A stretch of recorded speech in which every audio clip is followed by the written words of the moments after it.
and then you wave whoever you're going to wave in, or they all pass by. You could. The nice thing about our radar devices, which is speed detection devices, they accurately measure speed of a motor vehicle moving. This is the LiDAR. It's very specific, like the radar.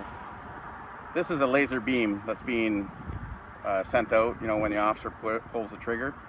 And the nice thing, so let's say if we have a pack of 6 cars coming at us, we have to initially observe that someone's speeding in that pack, then we can use our device. So whether it's radar, right? With radar, we have to be more specific to say, I know it was a red car 4 cars back that was speeding. And we have a fastest mode for that to help us assist. With the LiDAR, it's a laser beam pointed directly at that motor vehicle. So of those 6 cars traveling, we can point the laser beam at each motor vehicle front bumper or rear bumper if it's traveling away, and it's going to give us the speed of the motor vehicle and the meter reading that it was read at. So if it's let's say it's a 60 zone, we have a motor vehicle in a pack of 3 doing 80. We know it's the 3rd motor vehicle because we saw it speeding before. Now it's 80 at 111.1 meters. Yes, I did target your motor vehicle, and as a result you're getting provincial offenses notice, or you're getting a caution, because we like to educate as well as enforce, right? A lot more specific, a lot more accurate, safe to say? Well, actually between radar and LiDAR, they're both equally accurate. It's just one device is nice for when you're doing with multiple motor vehicles, right? Radar, still good. I love it. I use it a lot, but my choice is LiDAR. What's LiDAR stand for? Light detection and ranging, right? And it's actually a laser that is, so this here, you'll see the two eyes. So this is sending it out. It hits the motor vehicle or the target and comes back, and there's all the calculations being done in this eye. The one I have at Cobourg Police, or our service uses, it's a bit smaller and it's more of a vertical. So then there's the eyes up here and down here. First time I ever saw this one, I thought, oh, it looked like E.T. from when I was a kid. But they're all radar theory, all LiDAR theory. It doesn't matter which device you have, it's all the same theory. I use a different device at Cobourg Police. Still a DragonEye, but it's a compact. And this is the DragonEye Speed LiDAR. Manufacturer's Davtech. And it very specific. Another nice part about this is collision measurement. So I'm level 2 collision investigator, but not all people are. And an officer doing general duty, they get to a collision, they want to do some scene measurements, maybe from a hydro pole to a front fender of a car. Not always having the availability of another officer.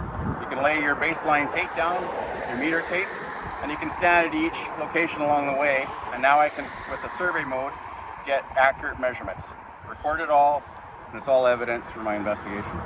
What's it like, if I can ask, what's it like? I know on the 401, it just seems since COVID, speeds are higher and things like that. But I mean, what are you finding for speeds during these times? Is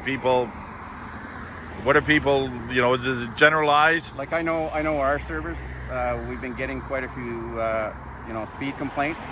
I don't know about the Port Hope Police Service. And recently our chief put me into a role of traffic services. And so I'm in the 2nd week of that, and that, collision investigation, that's enforcement, that's education, that's meeting with complainants. Anything I can help the road officers with, take some of the calls away. But I can tell you in the week and a half that I have been doing it, yes, there's quite a bit of high speeds. But, I'm not only there to lay offense notices or provincial offenses notices, I'm there to educate, right? And everyone usually has a reason for speeding. So, a good attitude goes a long way with us. And bottom line is for safety. Ultimately, and it's been proven over and over again, when I was with Durham Regional Police, when I was with military police, you know what it is? And you can look it up on any internet page. Speed does kill. The roads are built for a reason with the speeds.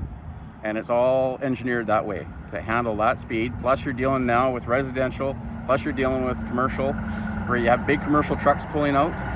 Someone's speeding. Maybe it's safe for that operator to pull out, but then all of a sudden there's a car there, doing well over the limit. That's what I'm dealing with in like Danforth Road in the industrial area. It comes out of residential, goes into industrial and back into residential, right?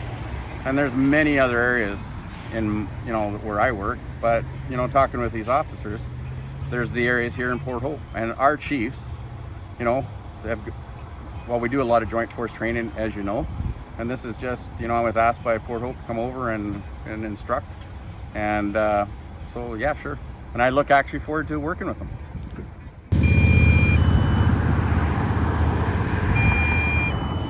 So the nice thing about it, I can point the laser beam at each motor vehicle traveling, coming to or going away.